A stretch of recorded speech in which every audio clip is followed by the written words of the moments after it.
আমি কিন্তু আপনার সাথে 100% একমত যে ওই সরকারের আদেশ অধ্যাদেশ যে প্রেসিডেন্টের নামে যেটা আসে সেটা মানতে সে বাধ্য না। আমি মানার বাধ্যের দিকে আমি প্রশ্নই করি নাই। আমি শুধু প্রশ্ন করছি যে মানে বিচারকদের জন্য একটা আলাদা সচিবালয় হবে, সেইটা বাংলাদেশে মাজহার হোসেনের রায় 1998 সালে হওয়ার পরে এই 27-29 বছরের দাবি, এই দাবির সাথে বিএনপি একমত পোষণ করছে অন্ততপক্ষে 3 লক্ষ বার। এই যে আজকে যে আসাদুজ্জামান যে কথা বলতেছেন, উনি তখন অ্যাটর্নি জেনারেল ছিলেন শুধু এই কারণেই না, অনেক কিছু ড্রাফট ওনার করা, কারণ সেই সময় তিনি বেশি ইশতিয়াক আহমেদের জুনিয়র ছিলেন, নিচে বসে উপরের কথা তিনি অনেক কিছু বলছেন এবং তিনি হচ্ছে সবচেয়ে বেশি জানেন যে বিএনপি কথা দিয়া কেমনে কথা রাখে না। কেন আমি ভয়টা পাইছি আমি আপনার বলি। বিচার বিভাগ আলাদা করার কথা ছিল 2001 সালে, ব্যারিস্টার সৈয়দ ইশতিয়াক আহমেদ আজকের আইনমন্ত্রী সিনিয়র, উনি তখন বলছিলেন যে আমি আজ এটা করে দিয়ে যাচ্ছি। বেগম জিয়া তাকে নিজে ফোন করেন, ফোন করে বলছেন এটা আমরা আইসা করবো। 5 বছরে কিন্তু করেন নাই। 5 বছরে বিএনপি সুবিধা হয় নাই কিন্তু বিচার বিভাগ আলাদা করার।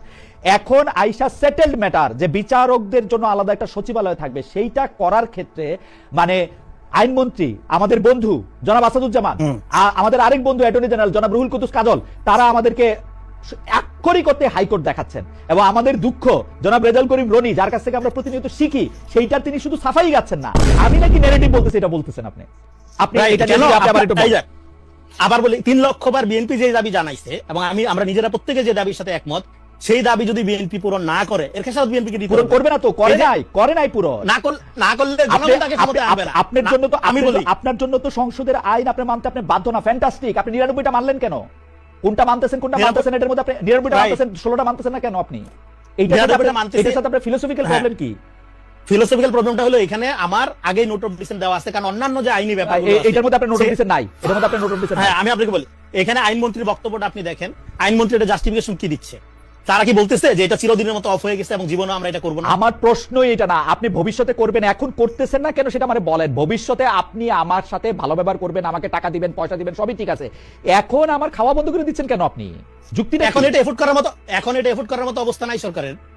আপনি মানে আপনি যেটাকে আপনি এফোর্ড করার অবস্থা বলতেছেন, খুবই ভালো যুক্তি দিচ্ছেন রেজাউল করিম রনি, বরাবরের মতোই।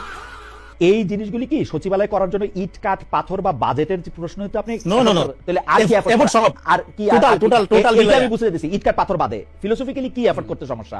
তারেক সাহেবের কিছু নিজস্ব বিচারক নিয়োগ দিতে হবে না? নিজস্ব বিচারক নিয়োগ দিতে হবে কেন? আর কি তাহলে এফোর্ট? বিচারক আর এটা কি এফোর্ট? আসাদ ভাই ছাত্রদের কারণে নিয়োগ দিবে, কি করবে আসলে? আসাদ ভাই কাকে নিয়োগ দিবে বা এফোর্ডেবিলিটির প্রশ্নটা কোত্থেকে আসে সেটা একটু বলেন না ভাই, আমি এটা বুঝতে চেষ্টা করছি। এখানে ন্যারেটিভটা হলো এটা এখনই তো সলভ হয়ে যায় না, এটা নিয়ে আলাপ আলোচনা সংসদে বিভিন্ন আছে। আপনি এটা করেন নাই, সলভ করেন নাই, আপনি প্রশ্ন তুলেন। এটা বিএনপির মতো করে বিএনপির ইস্তেহারে কি বিচার বিভাগ নিয়ে প্রস্তাবনা নাই? বিএনপি এটা ইউনূস সরকারের প্রস্তাবনা মোতাবেক করবে না।